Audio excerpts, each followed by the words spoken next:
I reversed my biological age by nearly 4 years, and walking was central to that transformation. My inflammatory markers dropped by 38%. My fasting insulin fell from 9.2 to 4.1 microunits per milliliter. My resting heart rate decreased from 72 to 58 beats per minute.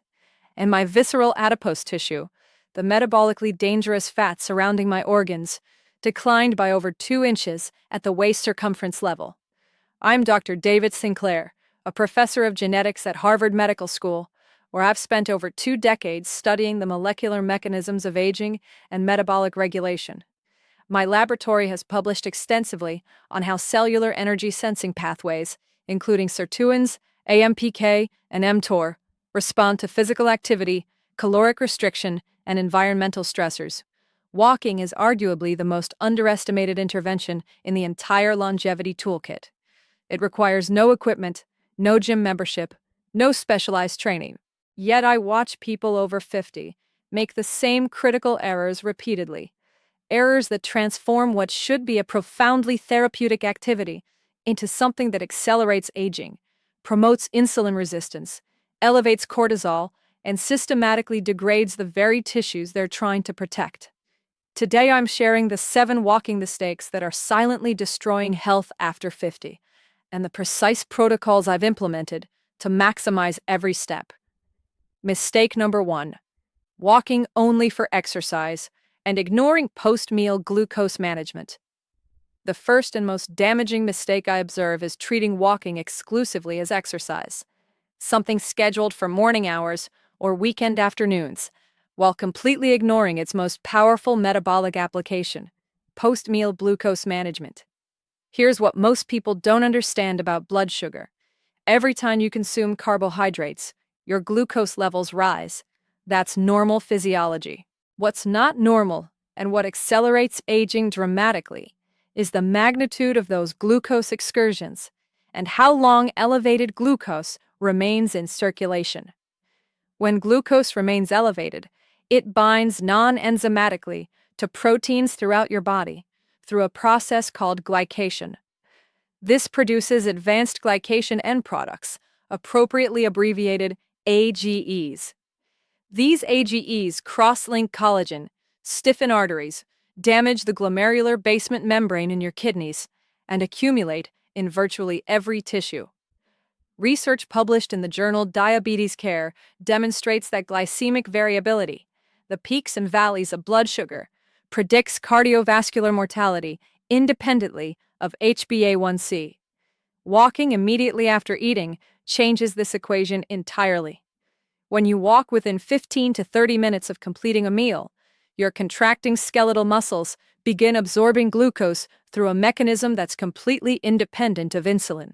This occurs through translocation of GLUT4 transporters to the muscle cell membrane, a process activated by muscular contraction itself, not by insulin signaling. Studies published in Diabetes Care show that a brief 10 to 15-minute walk after meals reduces postprandial glucose excursions by 30 to 50%. Not 30 to 50% less food absorption, 30 to 50% lower glucose spikes from the same meal. I implement this religiously.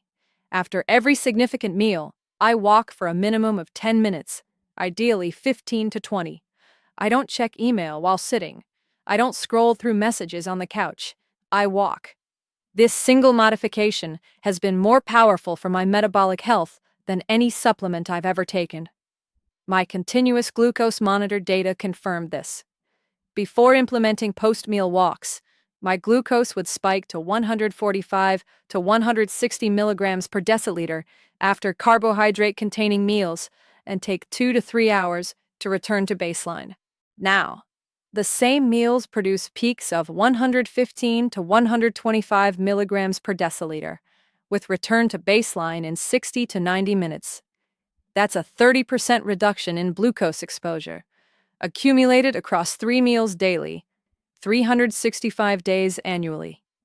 Mistake number 2: walking too slowly to activate metabolic pathways.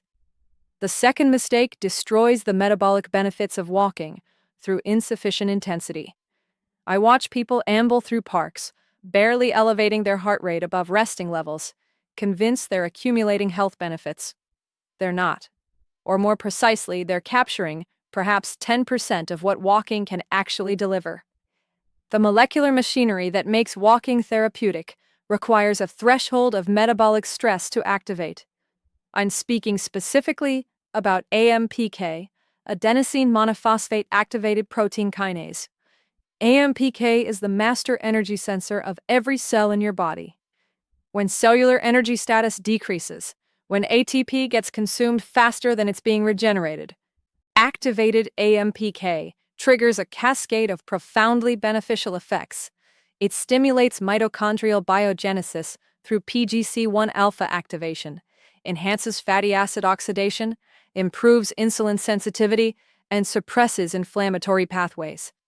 Research published in Cell Metabolism demonstrates that AMPK activation is necessary for exercise-induced improvements in metabolic health. But here's the critical point. AMPK doesn't activate unless you create genuine energy demand. Strolling at 2 miles per hour while window shopping doesn't cross that threshold. The pace I maintain for metabolic benefit is what researchers call brisk walking, approximately 3 to 4 miles per hour for most individuals over 50. A useful metric is the talk test. You should be able to carry a conversation, but it should require some effort. If you can sing comfortably, you're walking too slowly. If you can't string together a full sentence, you're exceeding walking intensity and entering jogging territory. I aim for a heart rate of approximately 100 to 120 beats per minute during dedicated walking sessions. This represents roughly 50 to 60% of my maximum heart rate and sits firmly in the zone where AMPK activation occurs without excessive cortisol elevation. My measured results from increasing walking intensity, my VO2 max, measured through cardiopulmonary exercise testing, improved from 34 to 41 milliliters per kilogram per minute over 12 months.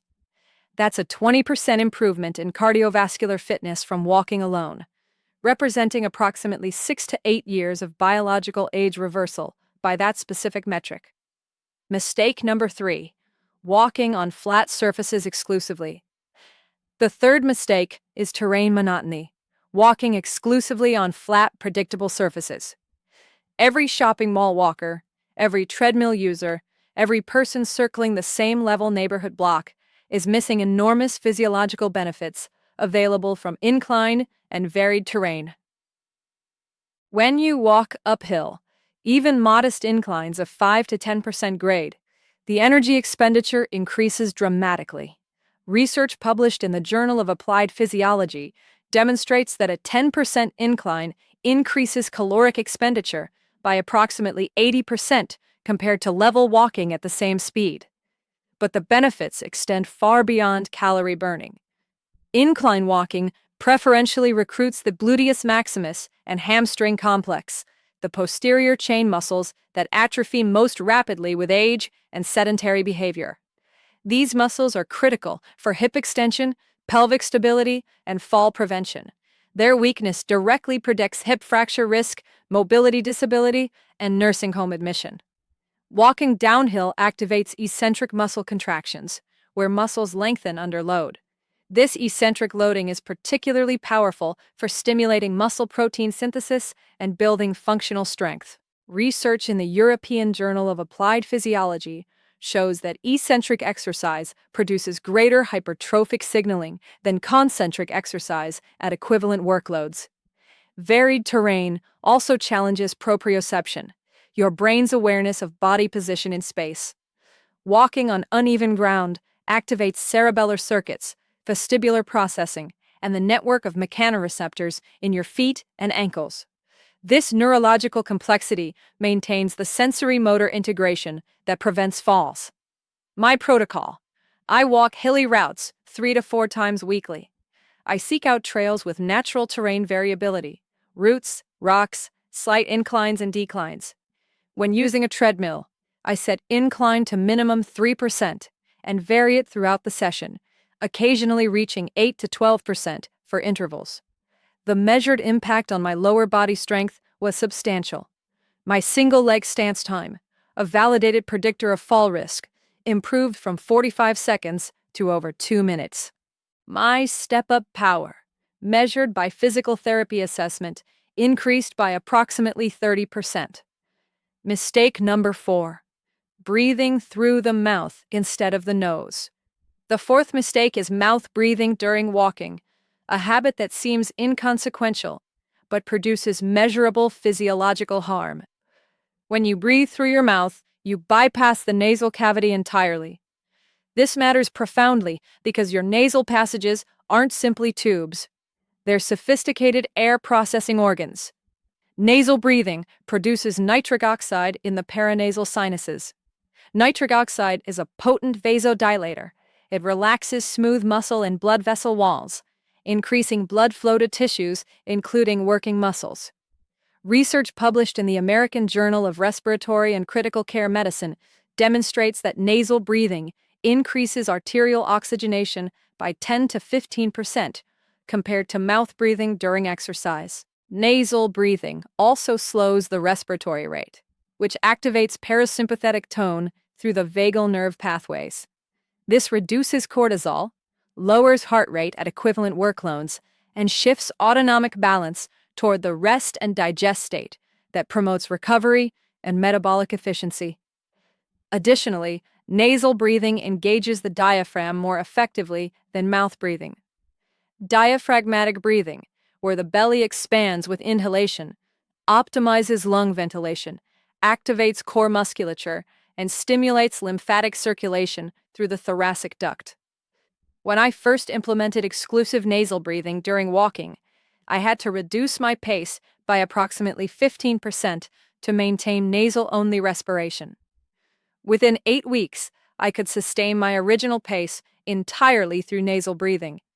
My heart rate at equivalent speeds dropped by 8 to 12 beats per minute, evidence of improved oxygen utilization efficiency. I now consider mouth breathing during walking a form of metabolic self-sabotage. The practice is simple. Lips together, tongue on roof of mouth, breathing exclusively through the nose. If you cannot maintain nasal breathing at your current pace, slow down until you can. Mistake number 5. Wearing excessively cushioned or rigid footwear. The fifth mistake is footwear, specifically the overbuilt, heavily cushioned, rigidly structured shoes that most people over 50 have been convinced they need. I understand why this happens. The footwear industry has spent decades promoting the idea that aging feet require maximal support, motion control, and cushioning. This recommendation has achieved nearly universal acceptance despite remarkably weak scientific support. Here's the physiological reality. Your feet contain 26 bones, 33 joints, and over 100 muscles, tendons, and ligaments. They also contain approximately 200,000 mechanoreceptors that provide constant proprioceptive feedback to your brain about ground contact, balance, and body position. When you encase this sophisticated sensory organ in rigid, cushioned footwear, you systematically degrade its function. The intrinsic foot muscles atrophy from lack of use. The proprioceptive feedback dampens. The arch support creates dependency, weakening the structures that should support the arch naturally. Research published in Nature demonstrates that humans evolved running and walking barefoot or in minimal footwear for millions of years. Our feet didn't evolve requiring external arch support and motion control. Those structures exist within the foot itself, but only if they're allowed to function. I'm not suggesting everyone immediately abandon conventional footwear for barefoot walking. That would likely cause injury and deconditioned feet. What I am suggesting is a progressive transition toward less restrictive footwear and deliberate foot strengthening. My protocol, I transitioned gradually to minimalist footwear. Shoes with thin, flexible soles, wide toe boxes, and zero heel-to-toe drop. The transition took approximately 4 months of progressively increasing wear time. I also incorporated specific foot strengthening, toe yoga, short foot exercises, single leg balance on varied surfaces. The measured outcomes, my arch height, assessed by navicular drop measurement, improved by 3 millimeters. indicating strengthening of the intrinsic arch support. My balance scores improved substantially, and notably, the chronic plantar fascia discomfort I had accepted as aging resolved completely. Mistake number 6, failing to incorporate walking into fasting periods. The sixth mistake is missing the extraordinary metabolic synergy between walking and fasting states. When you walk in a fed state, particularly after carbohydrate consumption, your muscles primarily burn glucose. This is efficient and appropriate for high-intensity exercise. But for low to moderate-intensity walking, you're missing the opportunity to activate fundamentally different metabolic pathways. When you walk in a fasted state, typically defined as 8 to 12 or more hours since your last caloric intake, your body has depleted much of its liver glycogen stores. In this condition, walking shifts fuel utilization dramatically toward fatty acid oxidation. Your liver increases ketone body production. Your adipocytes release stored triglycerides for energy. This is precisely the metabolic state that promotes body fat reduction while preserving lean muscle mass. Furthermore, fasted walking amplifies AMPK activation beyond what occurs in either fasting or walking alone. Research published in Cell Metabolism demonstrates that the combination of energy restriction and energy expenditure produces synergistic effects on mitochondrial biogenesis and metabolic adaptation. I perform my primary walking sessions in the fasted state 3 to 4 mornings weekly. I typically complete my last meal by 7 p.m. and walk between 7 and 8 a.m. the following morning, a fasting period of approximately 12 to 13 hours. I consume water and black coffee before walking, but no calories. The measured impact on body composition was significant. Over 6 months of implementing fasted morning walks while maintaining consistent total caloric intake, my body fat percentage decreased from 19.4% to 15.2% by DEXA scan. My waist circumference decreased by 2.3 inches. Critically, my lean body mass remained stable, indicating the weight loss was predominantly fat tissue. One important caveat: fasted walking is not appropriate for everyone, particularly those with blood sugar regulation issues or certain medications. The implementation must be individualized based on metabolic status and medical history. Mistake number 7: treating walking as mindless activity instead of neurological training.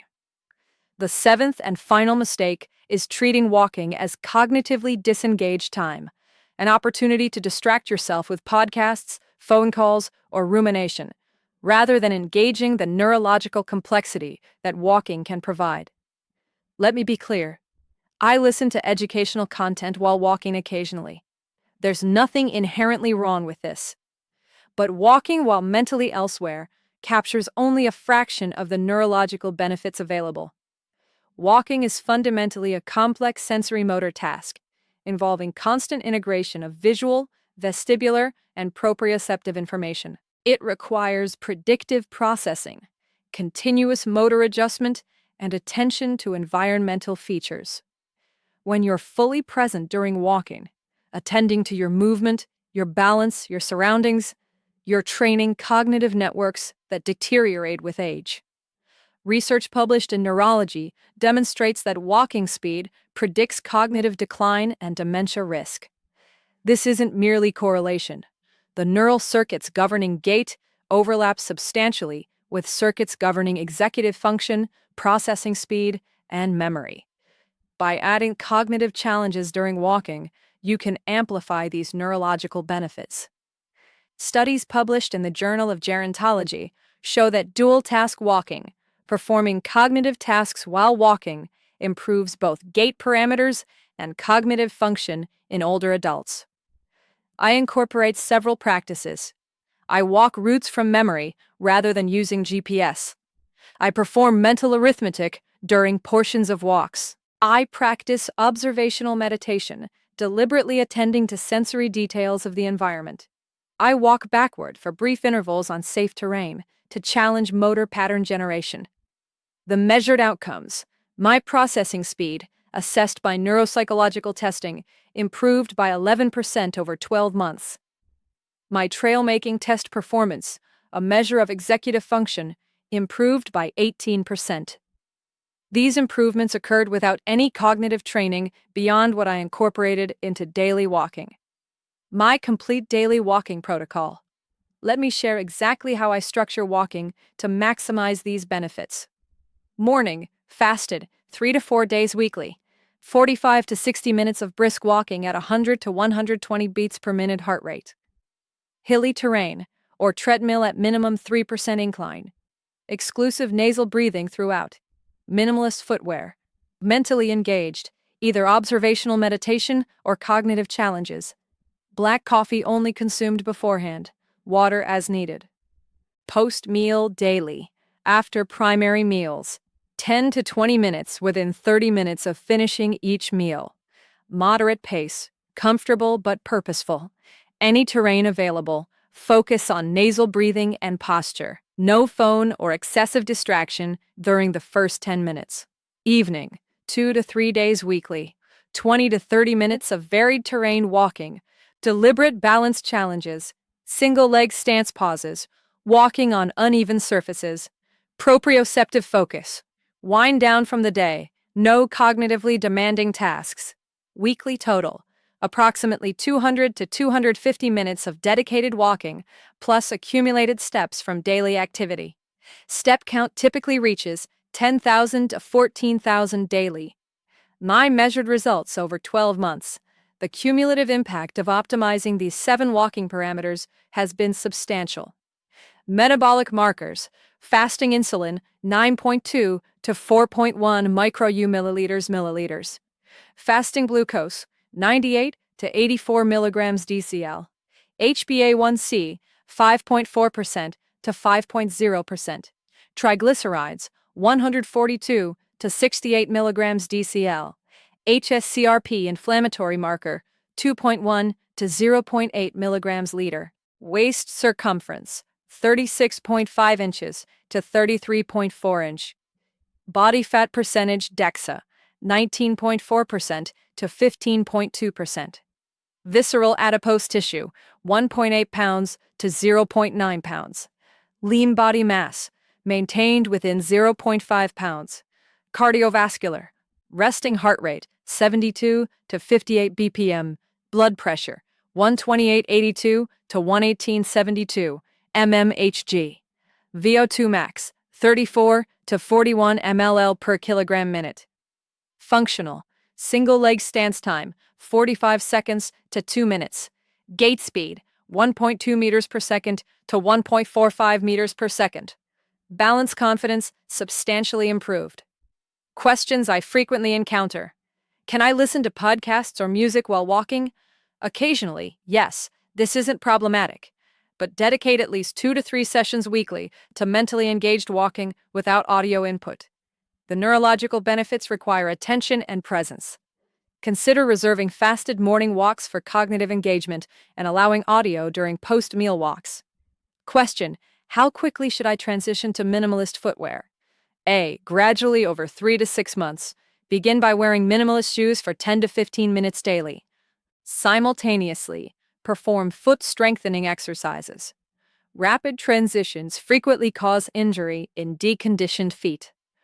Those with diabetes, peripheral neuropathy, or significant foot deformities should consult with podiatry before transitioning. 2. What if I can't walk hills due to joint issues? A. Incline walking actually reduces knee joint stress compared to level walking. The stride shortens and impact forces decrease. However, descending hills increases joint loading. If joint issues prevent terrain variety, consider water walking, which provides resistance without impact. Consult with a physical therapist for individualized recommendations. Q. Is walking sufficient for longevity, or do I need additional exercise? A. Walking addresses cardiovascular fitness and metabolic health effectively, but underdelivers on muscle preservation. After 50, sarcopenia, age-related muscle loss, becomes a primary driver of disability and mortality. Resistance training 2 to 3 times weekly is necessary to maintain muscle mass.